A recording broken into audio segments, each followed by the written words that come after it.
In this town, there's no off-season. The news never stops, and neither do we. It's always game day in Cleveland with Andy Baskin and Daryl Ryder.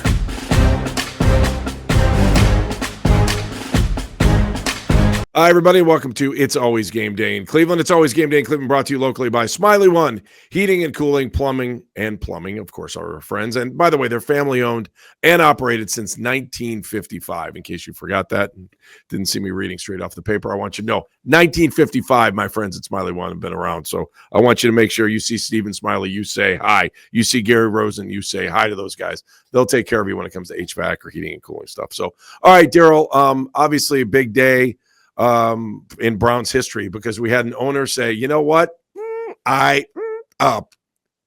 And I got to tell you, I respect Jimmy Haslam and D Haslam for doing that for two reasons. One, for admitting the mistake on the football field, and two, to have the ability to throw your wife under the bus when she's sitting right next to you. Wow. I don't think I'd do that, but good luck to you.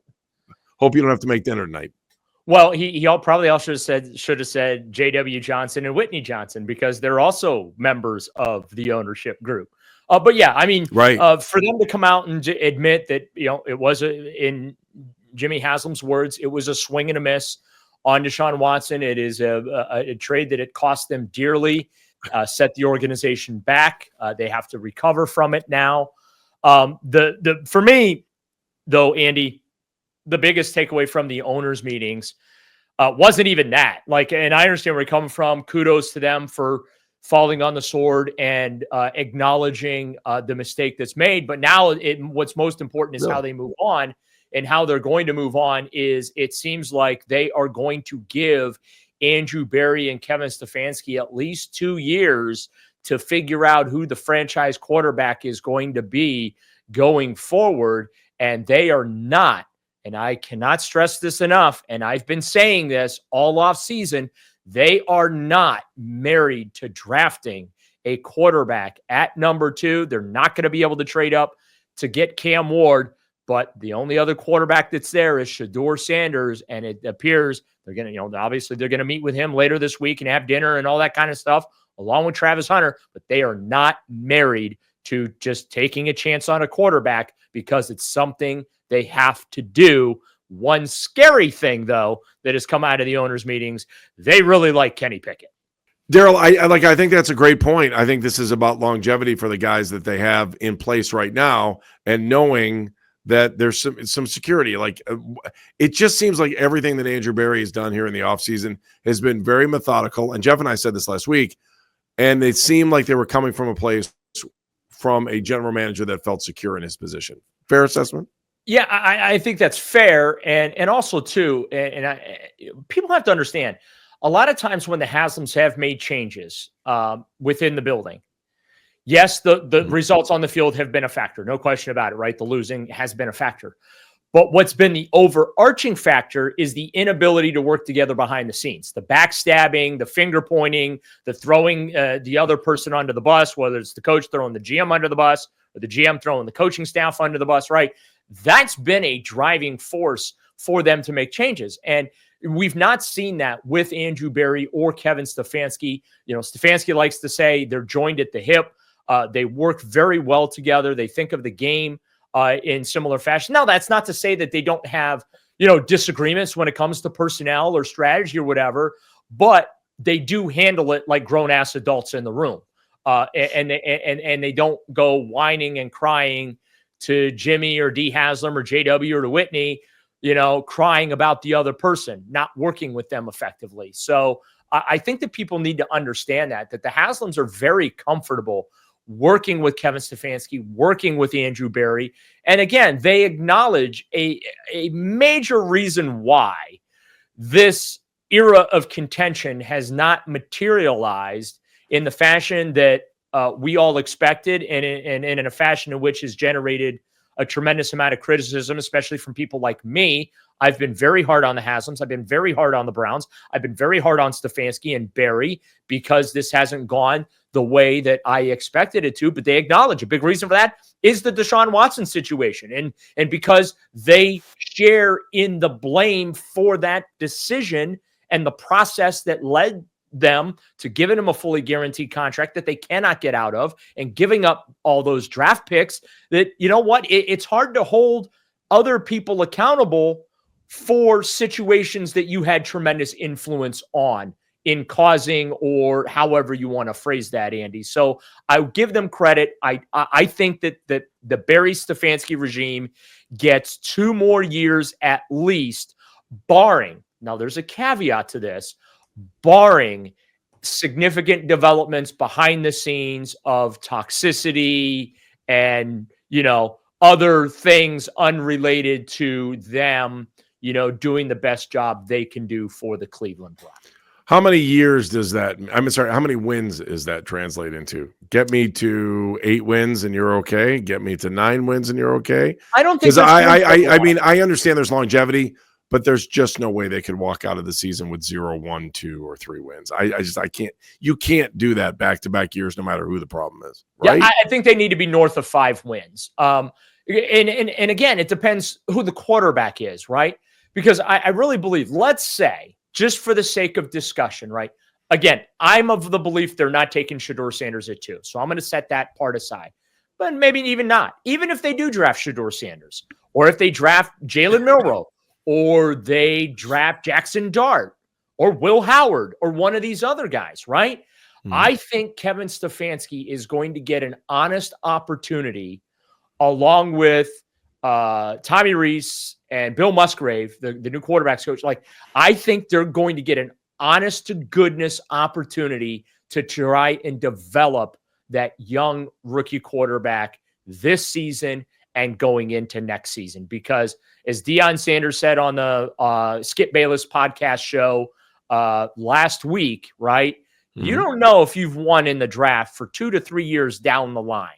And while, yes, it's critical, and certainly I've got the bullseye on Andrew Berry right now. He's got to hit this draft. You got 5 of the top 104 picks in this draft. You should be able to get at least 3 strong contributors out of those 5 picks and at least 1 role player out of those 5 picks. And I'm going to give you the grace of not hitting on one of those picks because you're not going to bat 1,000 in a draft, but he's got to do very, very well because they got to make up for ground from the previous 3 years of not having first and second round picks. Daryl, you just said it, 5 picks in the first 104, right? Yes. All right. How many of them will they actually use? Because if you use your theory, and I agree with this theory, that whatever you do with that second round pick, it's probably going to come up to get into the first round, so that if you do find a quarterback you like towards the end of that first round, that you solidify him for a 5th year. So what's the price to do that? I mean, I know it's hard to tell right now because it depends on what spot you're moving into, but let's just say that spot is in the 20s. Yeah, I would say it would cost you 33, maybe one of your 4th round picks, and maybe you have 4 6th rounders, so maybe you throw 1 or 2 6th round picks in there as sweeteners to get back in to that first round, which again, I think they're going to do. I think between 25 and 32 is where they could, jump back in. But then, hey, it depends on the quarterback, right? I have maintained that these quarterbacks are not worthy of first round picks. I think Tennessee Titans are taking Cam Ward. Do I think he's worthy of that pick? Hail to the no. Shedeur Sanders, I don't think he's a top 2 pick in the draft. I think he's a mid-teens pick in the draft. Okay. But let's say a guy like Jalen Milroe, right? Okay. He's probably, I don't know, back end of the 2nd round, 3rd round, maybe. You know what I mean? So it depends where they draft that quarterback as well. And I do think there's a real chance there, Andy, especially if they wait, right? Because look, I like the idea of, coming away with Travis Hunter at 2 and a running back at 33. I don't know, maybe Trayvon Henderson from Ohio State or something like that. I love that idea. And then you use another pick down the line on one of these quarterbacks, because really you're trying to project something that's really hard to project. As I like to say, we've reached we're throwing something against the wall and hoping something sticks portion of the experiment when it comes to the Browns. and the quarterback carousel. So I think there's a real good possibility Kenny Pickett is your week 1 starter this year. I really do. Just listening to what Kevin Stefanski has had to say, and also what Andrew Berry had to say on Sunday down in Florida at the owners' meetings, it really does sound like they like themselves some Kenny Pickett, and they think there's something there that they might be able to find. All right, let's talk more about this. I also have the Cleveland Buffalo theory. We'll talk about that. Buffaloes, not the city. Buffaloes. That's coming up next on It's Always Game Day in Cleveland. It's Always Game Day in Cleveland. We are brought to you by our good friends at Smiley One. Of course, heating, cooling, and plumbing. They're family-owned and operated since 1955. So there was a notion that came up with one of our guests today that maybe Shedeur Sanders is falling and could fall till the end of the first round, could fall to the second round. Mm-hmm. And his thought was that he believed that Travis Hunter was the best athlete in this draft and the guy that he thinks that the Browns should take at number 2, especially if Cam Ward is gone. Could you see a Hunter-Sanders combination coming to Cleveland, therefore giving you the Cleveland Buffaloes? Well, first off, Shedeur Sanders is not falling, okay? And what I mean by that is the reason why he's quote-unquote falling is because the media is finding out what teams value him, or I should say how teams value him right now in the draft. You know, what type of draft grade they have. That's where the falling comes from, okay? Anytime you hear rising and falling leading up to the draft, that's just, you know, reporters are getting more concrete information on how teams feel about players, hence the rising and falling draft stock. But in reality, they're where they've always been on the board. Does that make sense? Absolutely. The only way a player truly falls is if there's an off-the-field situation that you know becomes newsworthy. Say you decide to smoke a bowl in a mask. That'll make you fall during the draft. Yeah, okay. 100%. So I just want to clarify that for fans so that they kind of have an understanding. And we in the media, we kind of build it up to the rising and the falling, and it's just something that we do that gathers attention. But I just want to be honest about the situation. And when you're talking rising and falling, it's all about reporters learning tangible information about how teams view certain prospects. It's your specific question, though, about Travis Hunter. Look, he's my guy.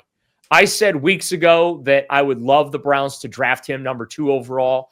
I think he's the most athletic, versatile player out there. I think I do agree with Andrew Berry. I think he's a wide receiver 1, first and foremost, but he's a player that you can put on the field in a defensive package, whether it's a nickel or a dime package. And I look, I think he can score touchdowns on both sides of the football. He's just that talented in my view. I have reservations about Abdul Carter and the medicals. And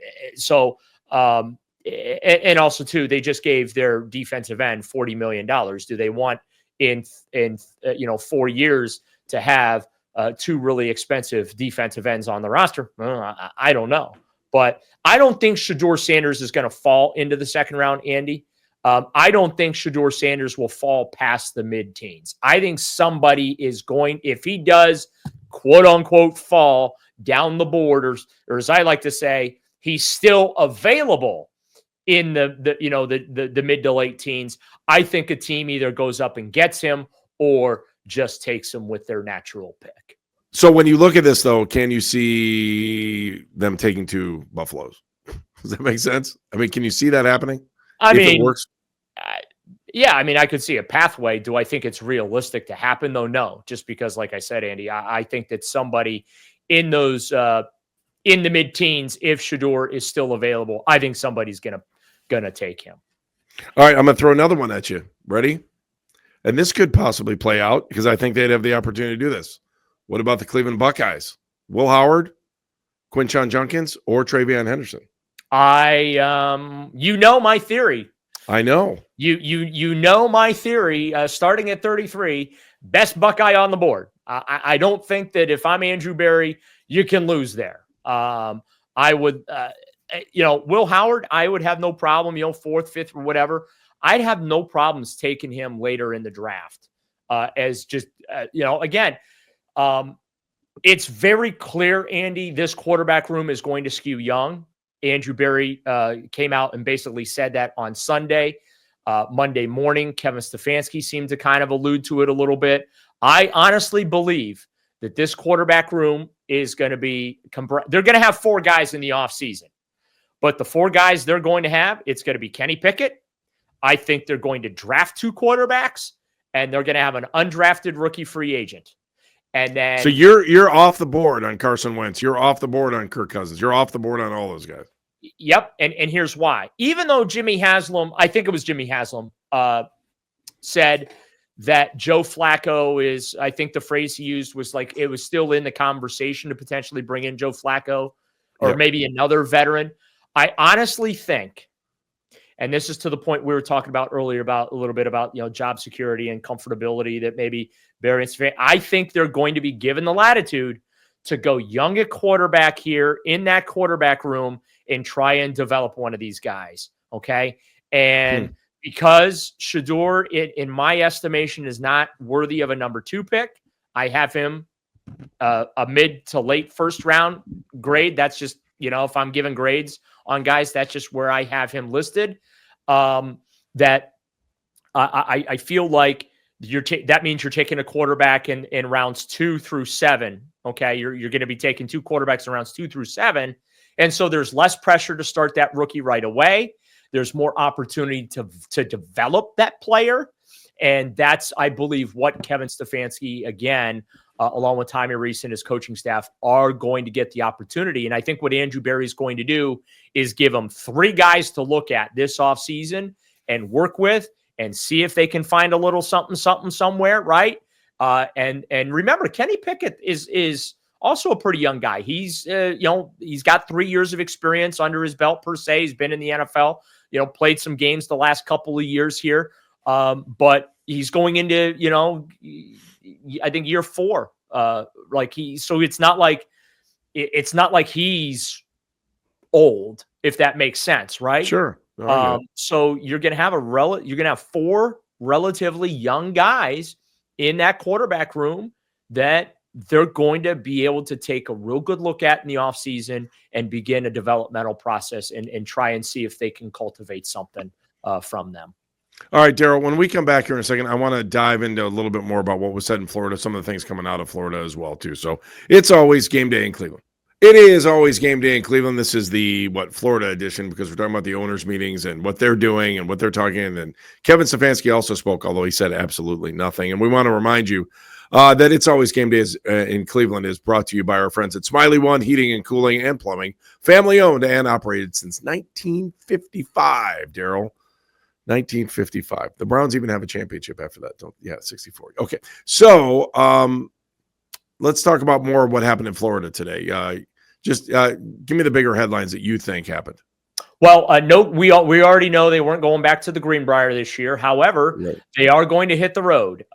They're going to travel to Carolina for a week 1 of the preseason. They'll have 1 practice with the Panthers, and then week 2 of the preseason, they're going to head to Philadelphia. And before that game, they're going to have 2 practices with the Philadelphia Eagles, and then they return home for the 3rd and final preseason game. So that was a little piece of news that happened to come out from head coach. Did we hear who the 3rd preseason opponent is? We don't know who the 3rd preseason opponent is just yet. Yes. Also, too, NFL schedule comes out usually around now mid-May. In early May, we are expecting to get more information on who the Browns will be playing in London. And we may also get an actual day and time of kickoff for that particular game as well. Again, that would be in advance of the actual NFL schedule release, which now has been pushed back around, in the week of May 10th or something like that. They've moved it. It used to be we used to be about 2.5 weeks out from the Browns and NFL schedule release, but the league decided to move those announcements until after the draft because, there's not enough NFL news year round. Those London games are locked in at 9 a.m. Sunday, right? They can't move those to anything else, can they?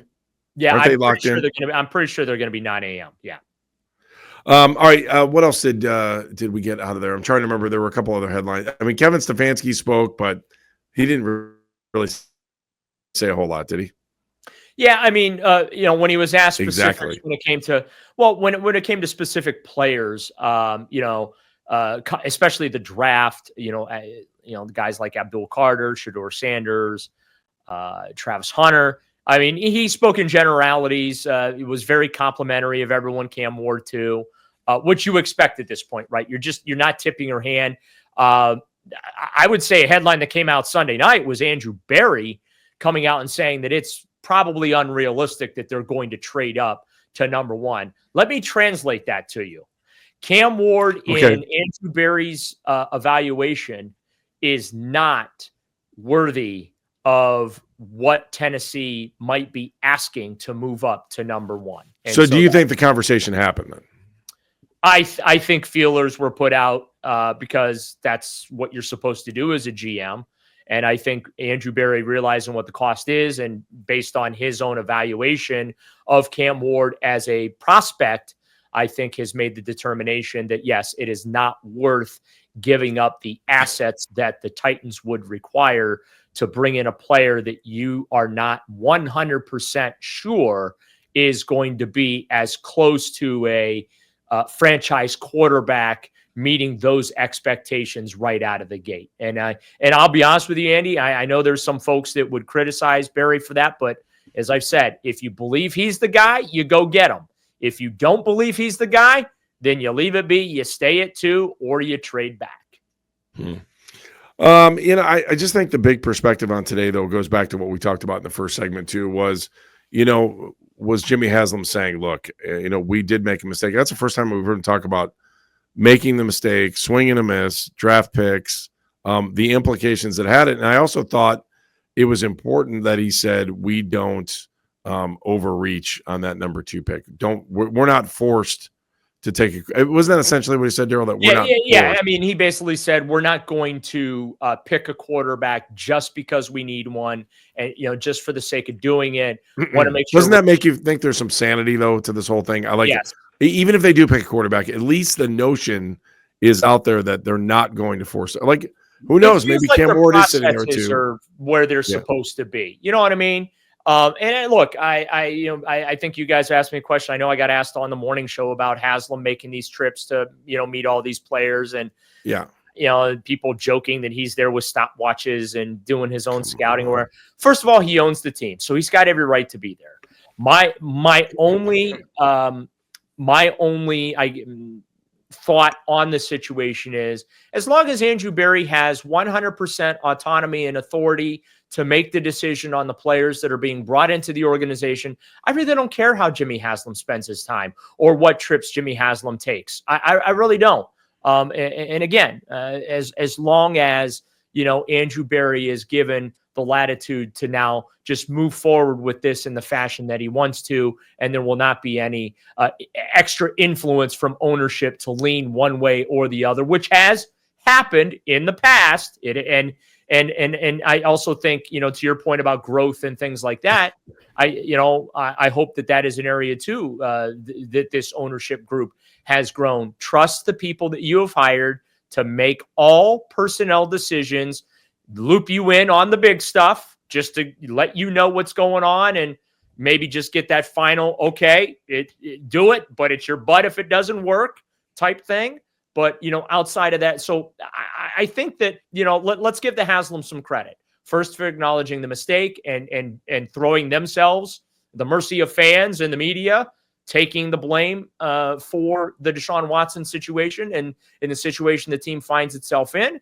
And then also to potentially the growth of giving Andrew Berry and Kevin Stefanski an opportunity to dig this organization out of this problem. So let me go back to what you said in the beginning, because I heard you say it in the morning show, and I agreed with you with meeting with you. Come on, let's be honest. Whenever you get invited to go work for any given company, if you have the opportunity to meet the owner, you take it. There's no question about it. This isn't about Jimmy Haslam saying, I want to be a part, I'm going to come with a stopwatch. That is absolutely ignorant. This is about having the opportunity to talk to the man that signs your checks. Bottom line, this is business, right? Or vice versa.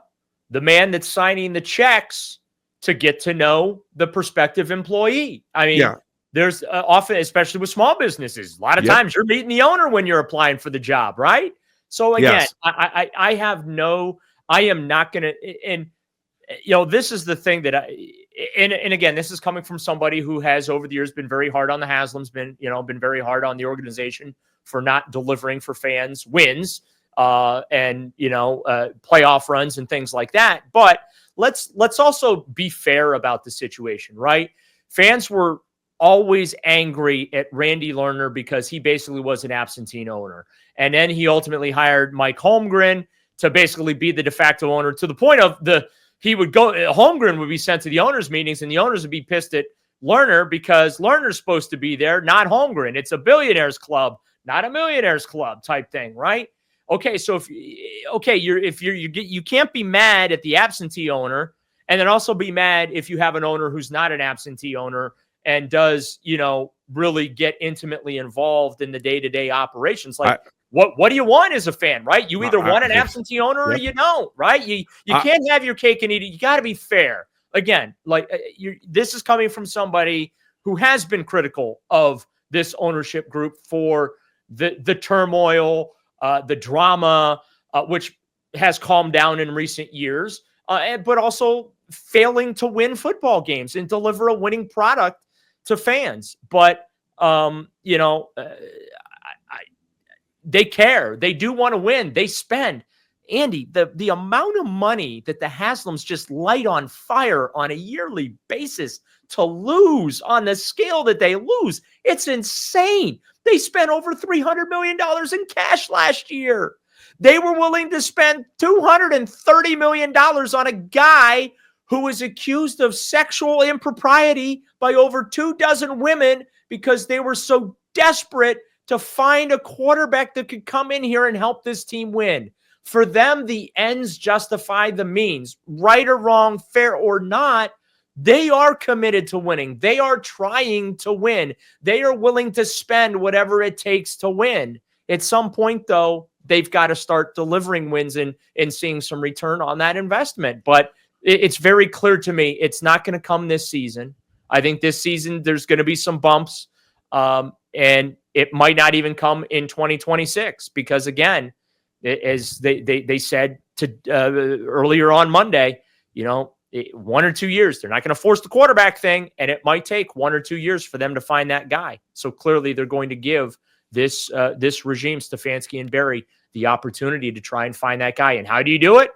A lot of young quarterbacks. Get a lot of guys in that room that are young and see if you can find something. See if you can develop something.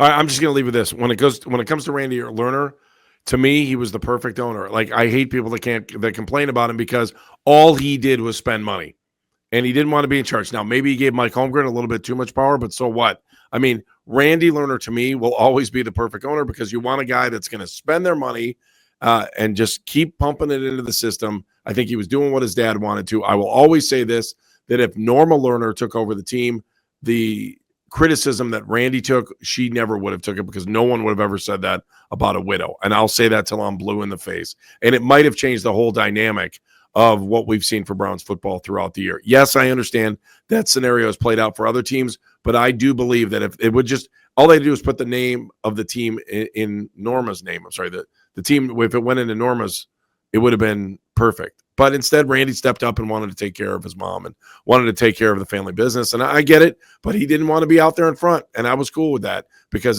there was just no complaint. Like, he spent money. Oh, you need money? Okay, let's spend it. Let's do this. Let's get it done. And like the Haslams, he hired a lot of people, put his faith and trust in them, and those people didn't come through for him. And the Haslams have done the same thing.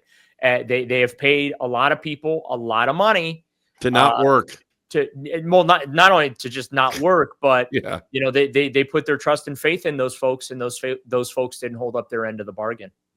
He's Daryl Ryder. I'm Andy Baskin. Evan O'Brien is our amazing producer. We do appreciate you listening. We'll be back a little bit later in the week with another edition of It's Always Game Day in Cleveland.